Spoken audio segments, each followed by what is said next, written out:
Pai, em nome de Jesus Cristo, teu Filho, nós recorremos mais uma vez à sua presença nesse momento, meu Deus, porque nós queremos apresentar ao Senhor, o teu servo, irmão Marco Joviano, que a partir desse momento, Pai, estará ministrando a tua santa e bendita palavra. Usa o teu servo nas tuas mãos e fala conosco nesta manhã, em nome do Senhor Jesus. Amém.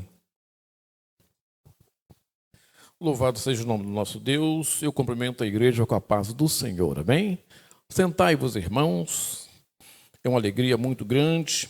Agradeço a Deus por essa oportunidade. Agradeço o nosso irmão Alberi, que me concedeu a possibilidade de estar aqui com os irmãos nesse dia, para falar de um tema muitíssimo importante nessa jornada, né? Nós também no trimestre passado, e nós vimos uma crescente já desde alguns anos, na preocupação da conscientização do crente sobre os acontecimentos que estão se cada vez mais avolumando e situações que estão se avizinhando nos nossos dias. E os nossos escritores, dessa vez o pastor Douglas Batista, vem, inclusive, também quando ele falava sobre a afirmação da Bíblia como única regra de fé e prática, num tempo atrás, nas Escrituras, na plenitude, ele vem falando para nós da importância da firmeza do crente na sua fé. Que estejamos sempre em condições, sempre prontos a responder a todos aqueles quanto nos questionarem por que cremos em Deus, por que professamos essa fé, por que nós escolhemos falar que nós somos crentes, porque cremos que Jesus é o caminho, Jesus é a verdade, Jesus é a vida. Por que isso? Tantos nomes são falados, tantas pessoas ilustres são seguidas. Por que nós escolhemos a Cristo? Porque diz o apóstolo Pedro, e eu concordo com ele, só o Senhor Jesus tem palavra de vida eterna. Amém? Meus irmãos, então, já dito já lido aqui pelo irmão Alberi, nós temos a verdade prática. E ela diz para nós, um texto áureo, isto, que nos últimos dias sobrevirão tempos trabalhosos. E esses tempos estão começando a acontecer, assim nós vemos. Tempos trabalhosos, como gosta de dizer o pastor Argemiro. Mas eu separei algumas palavras para os irmãos e eu digo uma coisa, nosso tempo vai ser cumprido e escola bíblica sem comentário não é escola bíblica. Tá? Só peço aos irmãos, se acaso abordarem com algum assunto que seja dentro do texto e seja rápido para nós cumprirmos o nosso tempo, mas a participação é muito importante. Como disse o irmão Alberi, nós não sabemos tudo e aprendemos com os irmãos.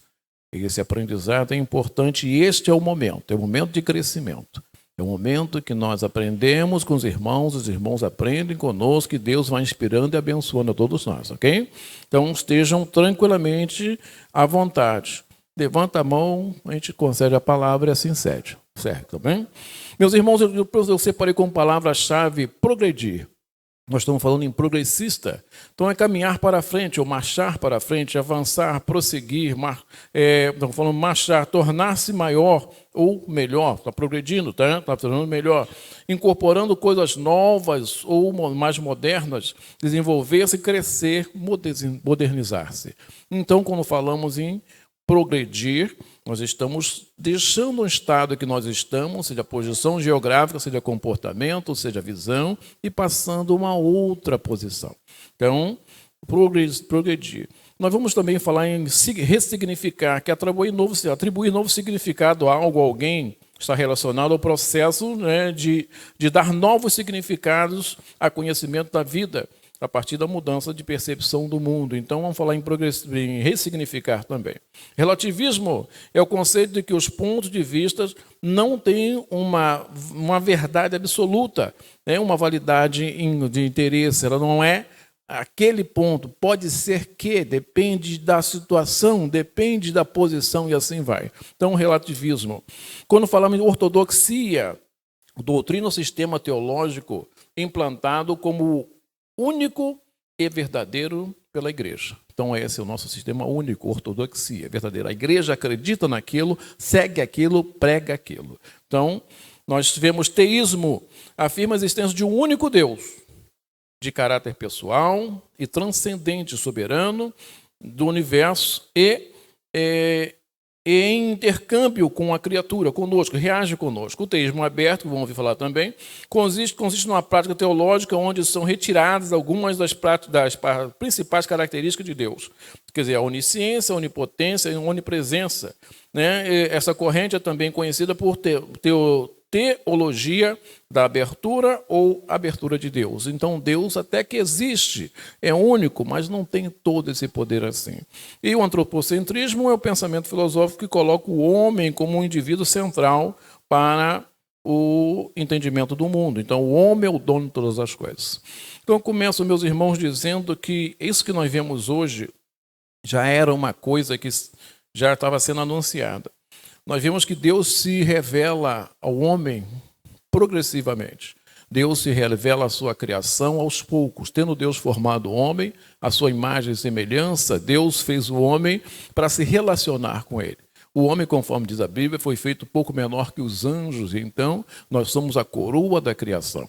O homem deveria dominar sobre tudo, e até segundo o nosso costume judaico-cristão, é costume a mulher receber o último nome do homem. O homem dá nome a todas as coisas. O homem, digo, do sexo masculino, assim fez Adão, deu nome a todas as coisas. Então, assim como disse, ele deu o nome, ele de certo modo, né, não referindo ao casamento, ele teria domínio, ele teria superioridade, ou seja, no casamento ele seria o líder, seria o cabeça.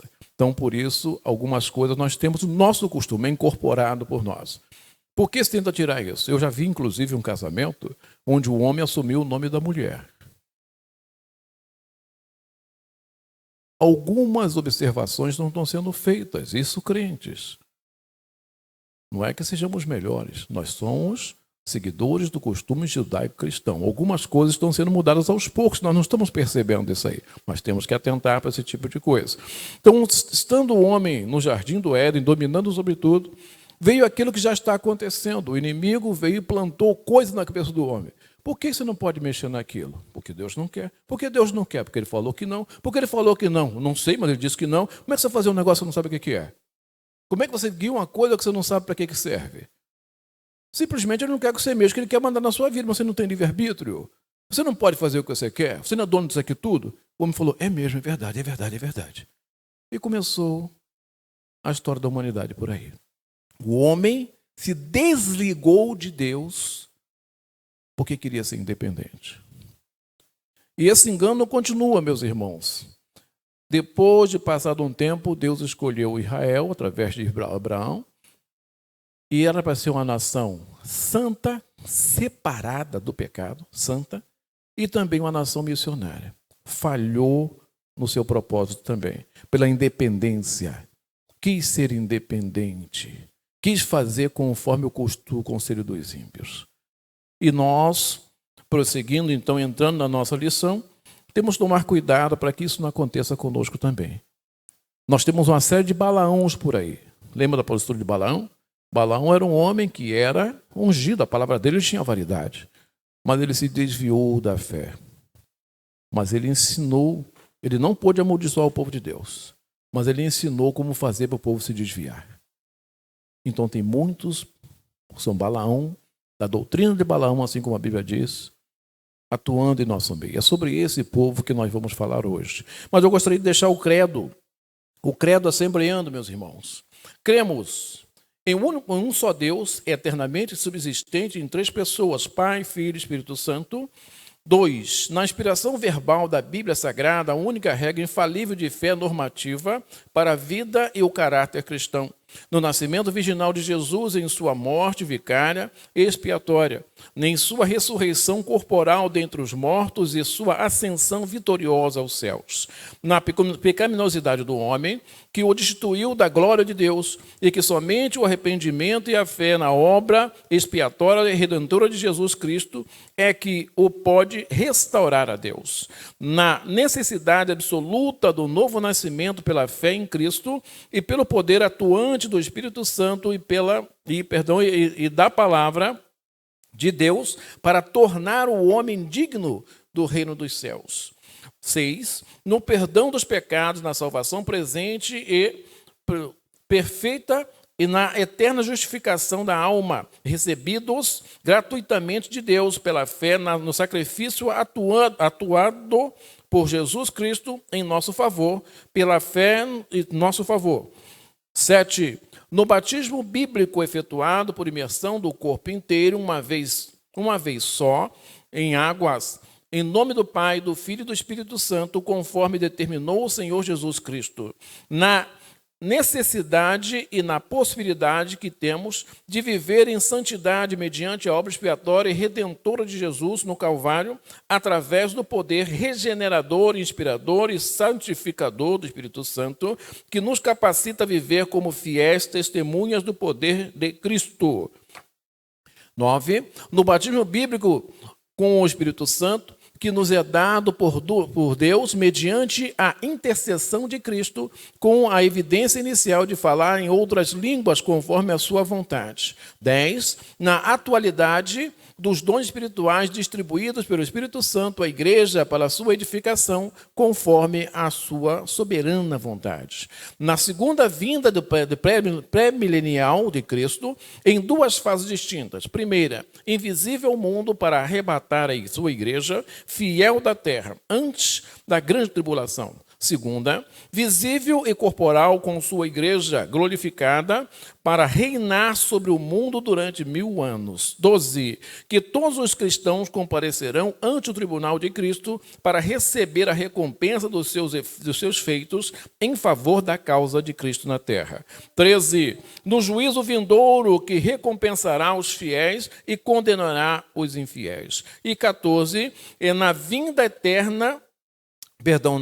eterna de gozo e felicidade para os fiéis e de tristeza e tormento para os infiéis. Esse é o credo assembleano, nisso nós cremos, por isso vivemos e também pregamos. E são coisas que eles tentam combater a todo custo. Isso é desde o começo. Assim como Deus se revela progressivamente, o inimigo trabalha também progressivamente.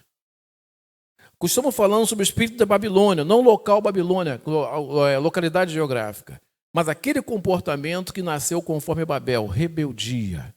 Vamos fazer um local onde ninguém mexa conosco, isso aqui é nosso, nós vamos ser inexpugnáveis, nós vamos ser indestrutíveis, e um vai agir pelo outro, não vai ver quem haja contra nós. Esse espírito que reina hoje. E Deus não tem vaga, não tem espaço nele. Então, meus irmãos, nosso objetivo da lição é elencar os elementos que descaracterizam o cristianismo bíblico. 2. Explicar as principais teorias progressistas. 3. Aplicar elementos que refutam o ensino progressista. Então, nessa lição, nós vamos transmitir aos irmãos, tentaremos pelo menos que o Espírito Santo nos ajude nesse trabalho, que as coisas estão acontecendo. As coisas devem acontecer. Deus já previu que aconteceriam. Mas nós temos que nos manter firmes na fé, para que o credo, conforme foi lido aqui, seja aplicado em nossa vida e alcancemos a vida eterna com Cristo. Amém?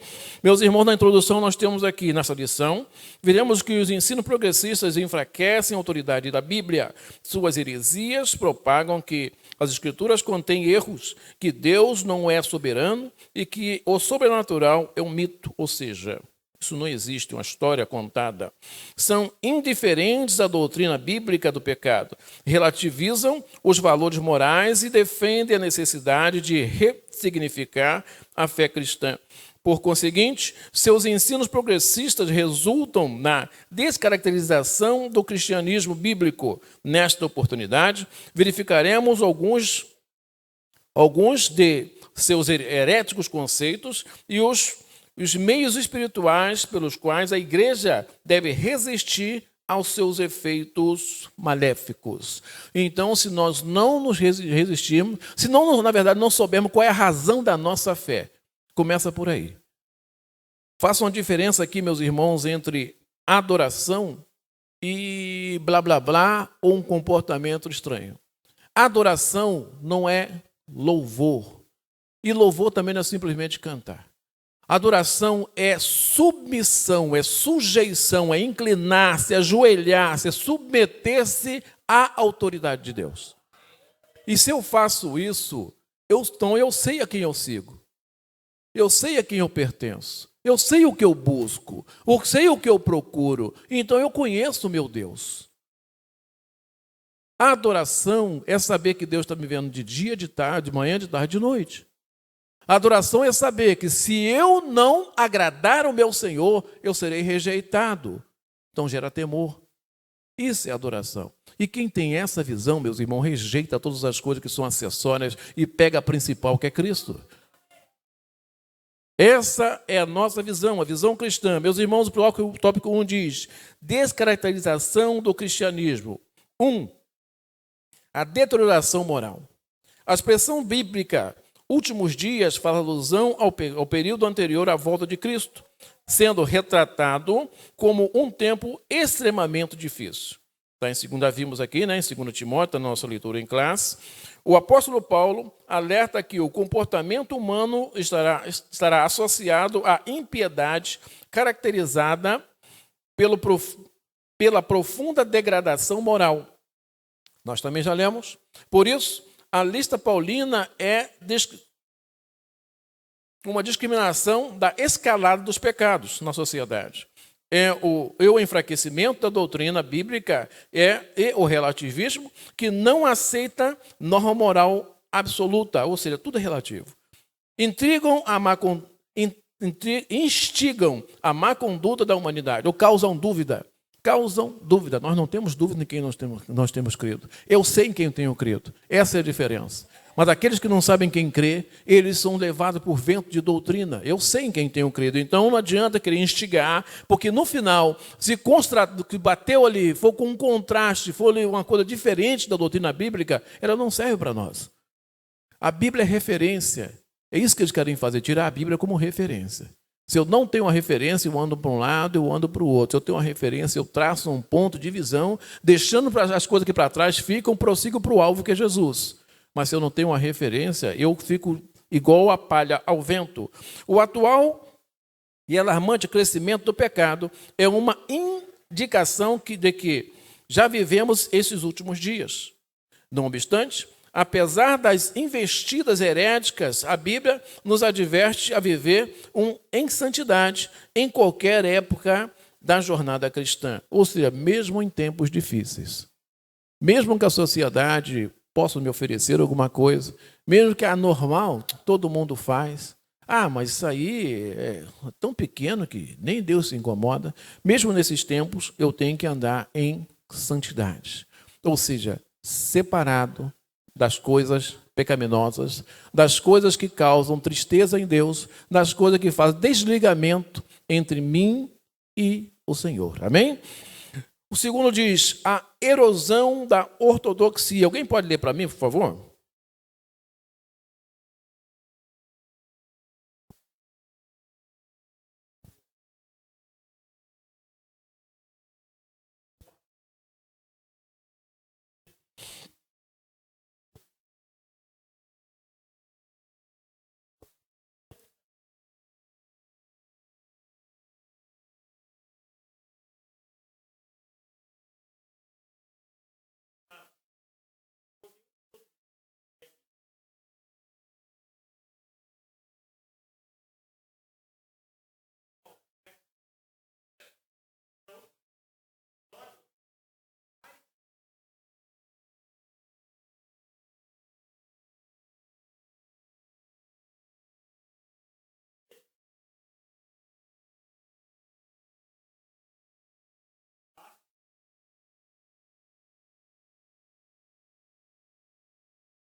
Obrigado, meu irmão. Algum irmão pode ler para mim, por favor, 2 Timóteo 3, 16 e 17?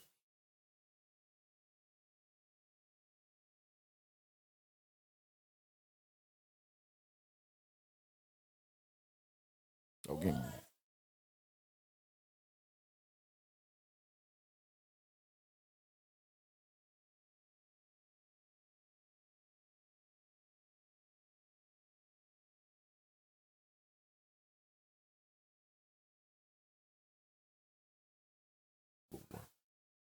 Amém. Obrigado, minha irmã.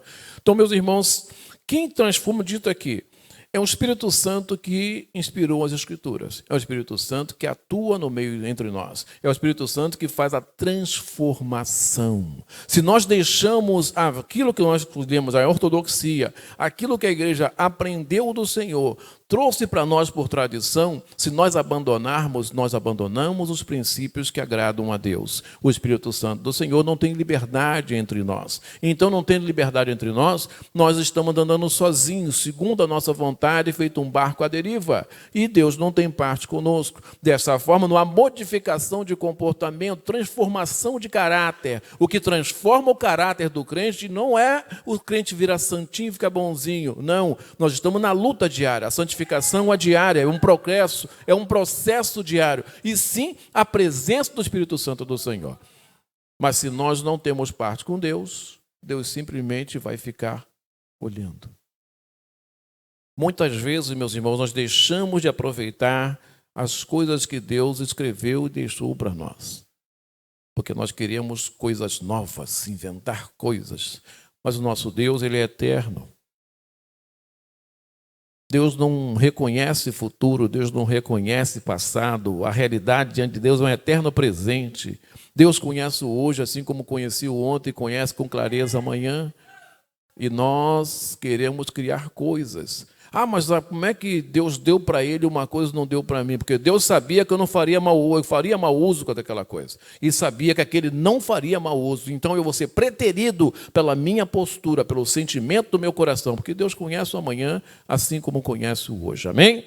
Então, meus irmãos, o 3 diz para nós a corrupção da fé como caráter humano maculado, com o caráter humano maculado, e a corrosão da ortodoxia, providas pelo progressismo no ensino, o cristianismo e a fé bíblica são descaracterizados. Não por acaso o apóstolo Paulo acrescenta as práticas das práticas dos falsos cristãos. Já lemos também a repulsa a conduta da luxúria e de várias concupiscências. Também já lemos esse aqui. Os hereges cativam as pessoas por meio de sedução e do engano. Escravos que são das paixões, eles acreditam que os prazeres do corpo não podem contaminar a alma. Por isso, os pecados mortais e a libertinagem e o abuso do corpo são tolerados, tais como a prostituição, a ideologia de gênero, as drogas, o aborto, o relativismo moral e etc. A rebeldia e a ausência de genuína conversão os impede de alcançar conhecimento da verdade. Por fim, o engano desses mestres e seus seguidores será objeto de juízo divino. Ou seja, quem achar que aqui na Terra tem que ter certas coisas, tem que participar dessas situações, é dono de si mesmo, eu sei de mim, assim como Adão é mesmo, eu vou comer esse negócio mesmo, está aqui perto de mim, eu sou dono dessa terra, eu vou comer. Vai alcançar juízo divino. Vai alcançar a chateação e indignação de Deus. E o sinopse diz para nós, a deterioração moral, a erosão da ortodoxia, a corrupção da fé são elementos que descaracterizam o cristianismo bíblico. Então, muitas vezes, nós descaracterizamos aquilo que é o cristianismo. Mas dá para fazer assim também? Porque não tem nada demais. Bobagem, vou fazer esse negócio. Depois a gente vê como é que fica. Sendo que já sabemos, o coração diz, não faça. Aí eu penso direitinho, o inimigo faz. Tem outro fazendo, vou fazer também. E no final desagradamos a Deus.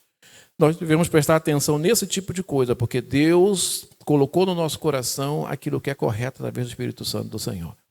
Uma criança, quando pratica um erro, ela visualiza alguém olhando para ela, ela até chora, porque ela reconhece que errou. Ainda que pequena, ela tenta ali andar, olha, ela vai mexer na coisa errada, olha para ela, ela para e dá aquele sorrisinho tentando disfarçar, porque ela reconhece que está fazendo a coisa errada. Deus colocou no nosso coração desde pequeno, desde criança, e nós temos que aproveitar essa participação do Espírito Santo nas nossas vidas. Meus irmãos, tópico 2, as teorias progressistas. 1. Desconstrução da Bíblia. O ensino progressista é o desdobramento do liberalismo teológico. Sua principal característica é o repúdio à inspiração e inerrância da Bíblia. Isso, na verdade, é o seguinte: o diabo quer nos afastar de Deus. Já falou para Adão, Deus não está com essa coisa toda, ele não quer que você seja como ele. E já falou para Babel, constrói isso aí que Deus não vai conseguir destruir vocês. Já falou para aquele povo do tempo de Noé, isso é bobagem, ninguém vai morrer não. Ele está maluco, ele está construindo essa arca porque ele quer. Já falou para Abraão, fique com seu Deus para aí que eu não estou nem aí com você quando aparecer. E assim vem seguindo. Ele vem seguindo de lá para cá. E não diga que, mas o homem não sabia, Balaão sabia e fez a si mesmo. Ele sabia e fez a si mesmo. Então, nós, se não observarmos, vamos fazer escolhas erradas. As escolhas, o inimigo ele tem um caráter sedutor, ele enrola, ele tenta mostrar, assim como fez com o próprio Cristo. E se nós não tivermos a atenção voltada para aquilo, ele quer tirar Deus da nossa vida. A Bíblia é a única forma de nós termos contato com Deus. É por ela que nós conhecemos Deus. É por ela que Deus se revela a nós. E se essa Bíblia deixa de existir da forma que é, nós não saberemos o que Deus quer para nós. Ele se revelou pela palavra dele, inspirada pelo Espírito Santo dele. E se eles conseguem desfazer isso, conseguem desfazer a comunhão do homem com Deus. Por isso, tanta preocupação em mudar o texto bíblico. A ênfase do progressismo repousa no antropocentrismo, quer dizer, o homem é o centro. Esse ensino produz pessoas egocêntricas e retira a convicção do pecado. Não tem pecado. Isso é invenção de crente. O parâmetro progressista é de reinterpretação das Escrituras para satisfazer a concupiscência humana, ou seja, aquela intenção carnal compulsiva. Eles querem fazer isso aí, mas na Bíblia diz que não. Então faz o seguinte: tira isso da Bíblia. Sempre houve isso, meus irmãos. Sempre houve quem preferisse agir de forma diferente. Mas dessa vez, eles não querem ver escrito que eles estão errados. Então, simplesmente, eles não só negam, como também não querem que exista. É um ataque do inimigo. Porque para nós que estamos já com um comportamento consolidado, é uma coisa. Aqueles que virão, aquelas crianças que passam parte do dia, ou todo dia praticamente, comercial, numa instituição que vai tomar conta, onde o ensino é progressista, onde a Bíblia não pode ser lida, o hino não pode ser cantado, mas o funk pode ser explorado, aquela criança vai formar uma opinião. E quando ela chegar à nossa idade, ela vai ler uma Bíblia que não é essa. Então, esse é o trabalho pensando nas crianças, também naqueles adultos que forem desatentos. Então, propaga-se um evangelho em que a salvação do homem ocorre por meio de uma reforma social com relativização do pecado, da moral e da fé bíblica. Assim, o termo progressista refere-se a teorias que se distanciam do cristianismo bíblico, em especial na deturpação das doutrinas e dos valores cristãos. Então, tudo é assim mesmo, tudo pode. Mas isso aí, no final, dá tudo certo, Deus não se incomoda com isso. E nós vamos perdendo a convicção. Nós, eu digo, enquanto pessoa humana, não nós crentes, graças a Deus. Mas, se nós não prestarmos atenção pelas coisas que estão em volta, começarmos a olhar para o lado, sairmos do caminho estreito, nós vamos começar a andar em caminhos largos, em situações que desagradam a Deus. Porém, isso, a preocupação, não é questão nossa, não é quando a pessoa mas estão me perseguindo. Não, estão perseguindo Deus. O inimigo sabe que ele não pode vencer a Deus, mas ele quer o máximo possível retirar a obra-prima, o ápice da criação de Deus, da presença de Deus. E, infelizmente, ele enganará a muitos desatentos. E alguns tantos, infelizmente, também entre nós. Que Mateus 7 diz, a partir do versículo 21, 23, muitos dirão naquele dia: Senhor, Senhor, fizemos isso, fizemos aquilo. Devemos ter atenção. Estar na igreja não quer dizer agradar a Cristo. Nós devemos nos fortalecer, conhecer a palavra de Deus, buscar a vontade de Deus, nos curvar, viver uma vida de adoração para que Deus tenha agrado em nós. Meus irmãos, o item 2, o teísmo aberto.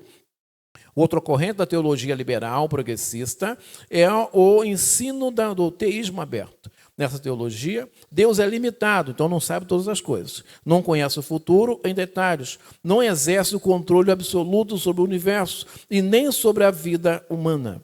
Afirma-se que O conhecimento divino das coisas que estão por acontecer depende das ações livres dos homens, ou seja, aquilo que eu fizer, Deus passa a saber a partir do ponto que eu fiz. Mas até então ele não sabe de nada. Alguém, por favor, procure Isaías 46:10 para mim, por favor.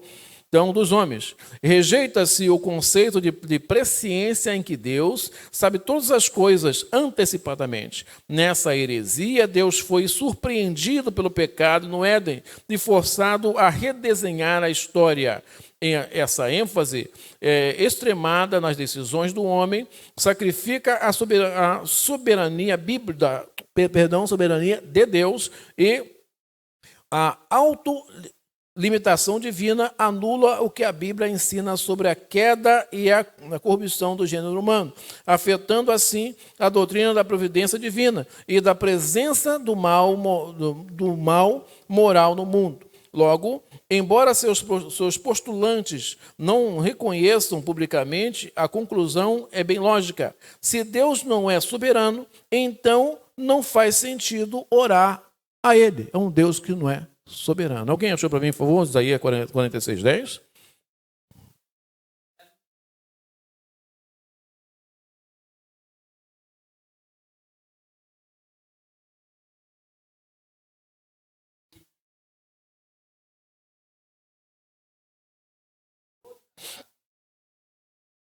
Então, como esse Deus bíblico, ele não pode existir. Eles têm que mudar isso. Esse texto mais aberto diz até que Deus existe, mas ele não está com esse poder todo. Ele não conhece tudo. Então, nem tudo está na mão dele. Ele fica sabendo das coisas à medida que os homens fazem.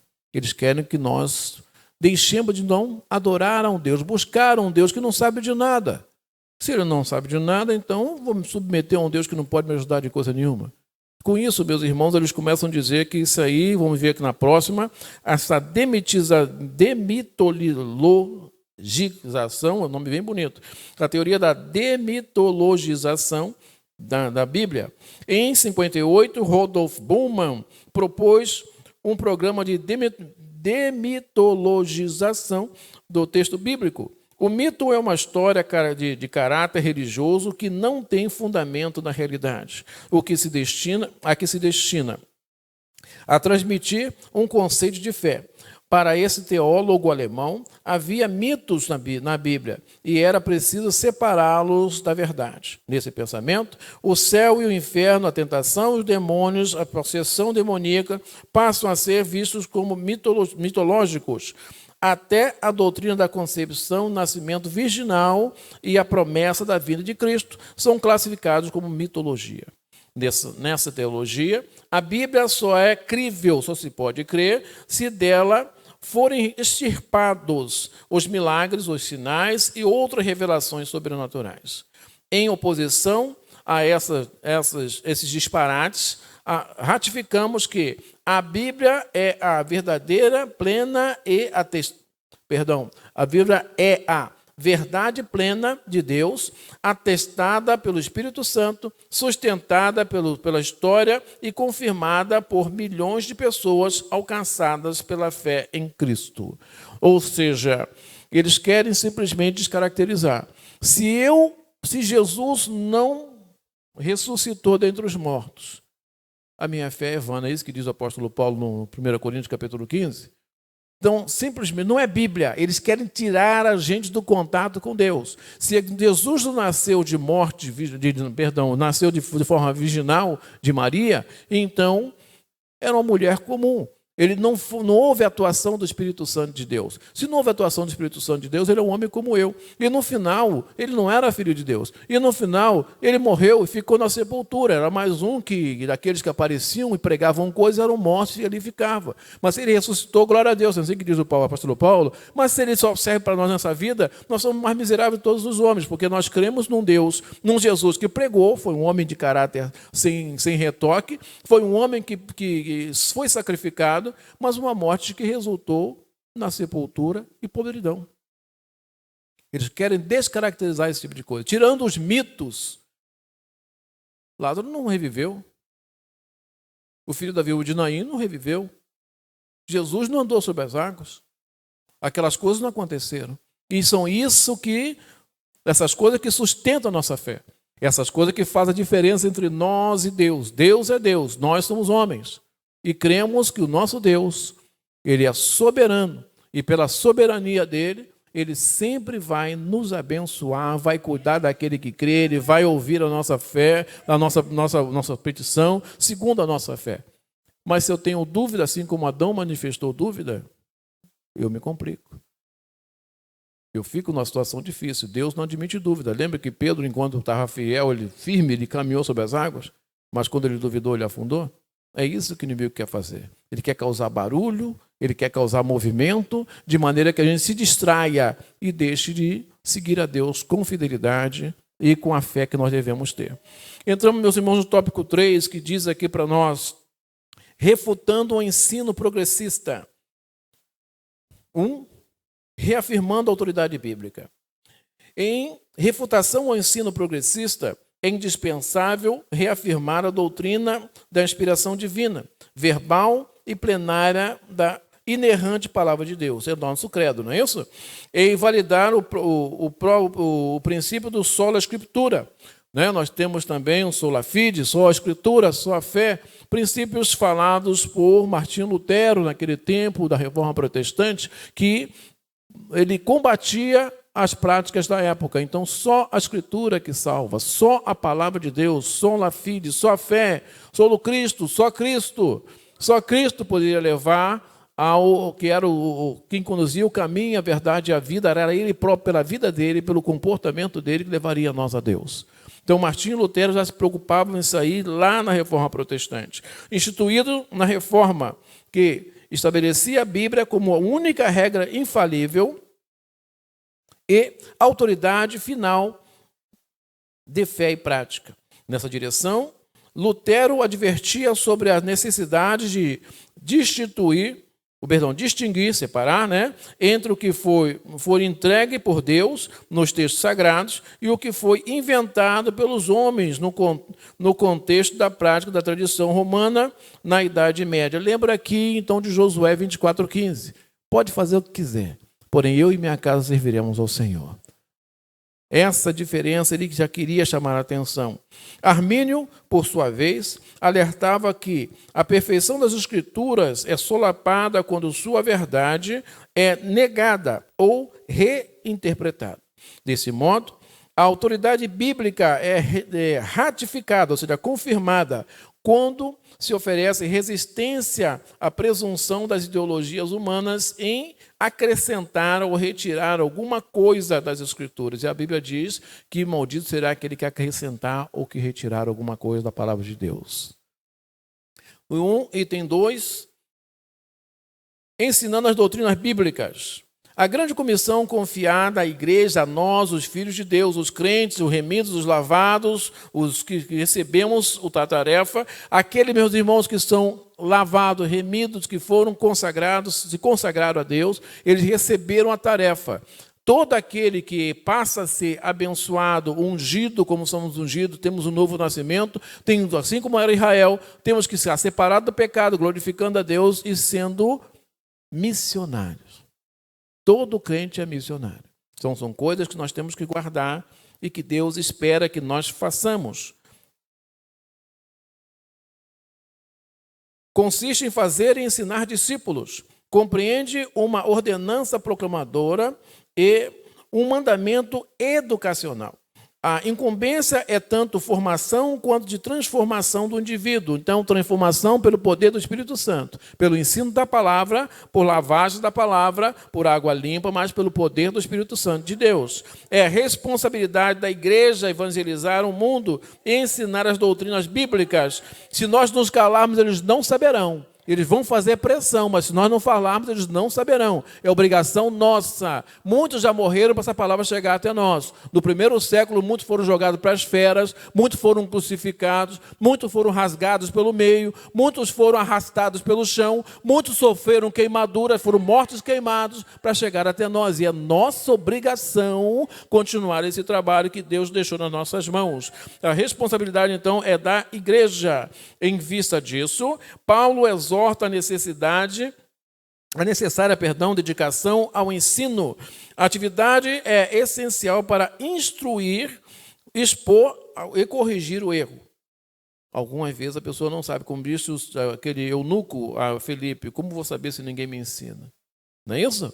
Essa atuação é primordial na transformação da velha natureza, formação do caráter cristão, resultando no genuíno crescimento de uma igreja espiritualmente saudável e doutrinariamente bíblica. Tem que ser pelo ensino.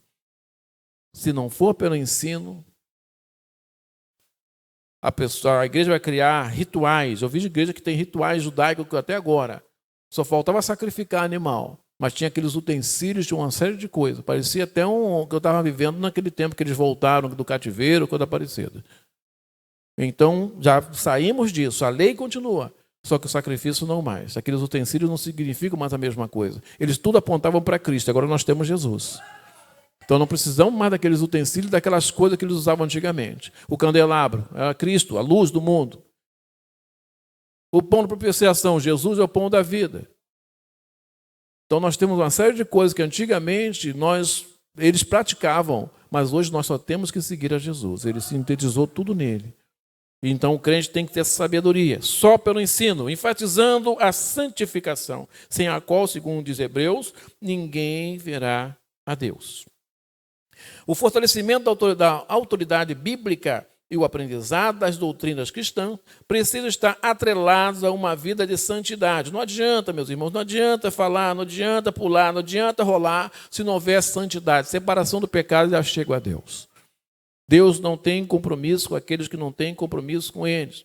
O verbo santificar vem do grego ajosan, eu acredito, que significa separar, purificar, consagrar. O adjetivo santo é traduzido pelo vocábulo agios. Desse modo, a santificação é a operação do Espírito Santo em manter o crente separado do pecado e consagrado a Deus. Separado, santo, como diz a palavra de Deus, se diz santo porque eu sou santo, não é que nós somos santo perfeito. Nós somos santo separado, nós lutamos contra o pecado. Quem é que nunca teve um pensamento ruim? Quem é que nunca teve alguma coisa que mas aquela, né? Se dá vontade de jogar uma pedra, fazer isso, fazer aquilo. Falou, opa, misericórdia, Senhor, tenha piedade. Mas igual o rei Davi disse, mata, prende, misericórdia, Senhor. Todos nós temos que lutar. Todos nós temos um interior contra o qual nós lutamos. Todos nós temos uma batalha. Os que tinham vício contra o vício. O que mantém ali o impulso da ira contra a sua ira. Aquele que falava mentira, aquele que não guarda segredo, guardar segredo. Todos nós temos alguma coisa. Então, temos um freio que não deixa nós chegarmos à santidade. Mas chegaremos em Cristo quando Ele vier buscar a sua igreja. É a continuação da obra iniciada na regeneração. Fomos gerados de novo, como disse Jesus a Nicodemos. Quando o salvo recebe novidade de vida, e se estende até o dia da glorificação do crente, ou seja, só vamos ficar santos, mesmo perfeitos, quando Jesus voltar na sua glória. A ênfase está na obediência à palavra de Deus. No abandono das concupiscências, ou seja, dos impulsos carnais desordenados, e numa vida de retidão moral em toda maneira de viver. Meus irmãos, por fim, nossa conclusão diz: as Escrituras advertem que a conduta humana dos últimos dias é de repulsa, descaracterização da fé. A heresia progressiva critica as Escrituras, promove enfraquecimento da ortodoxia, ou seja, dos ritos da igreja, instiga a frouxidão moral e afasta as pessoas do verdadeiro cristianismo. Contudo, a postura da igreja não deve ser de inércia, parado, temos que anunciar a Cristo, temos que viver Cristo, mas de resistência à iniquidade. A defesa da fé ocorre quando os valores imutáveis e atemporais da Bíblia são exercitados pelo poder de Deus na vida diária do crente salvo, ou seja, pela nossa vida. Que se veja Cristo pelo nosso viver, que se veja Cristo pelo nosso comportamento. Não adianta nós defendermos com palavras se nosso comportamento não disser nada. É melhor ficar calado. Mas quando nós queremos verdadeiramente fazer valer o nosso credo, verdadeiramente anunciar, ratificar o poder de Deus nas nossas vidas, o que Ele pode fazer na terra, então, meus irmãos, temos que viver o evangelho que pregamos. Que Deus abençoe os irmãos. Não esqueçam que a luta não é contra nós, a luta é contra Deus. E Ele já é vitorioso e nós também somos vitoriosos em Cristo. Paz seja convosco.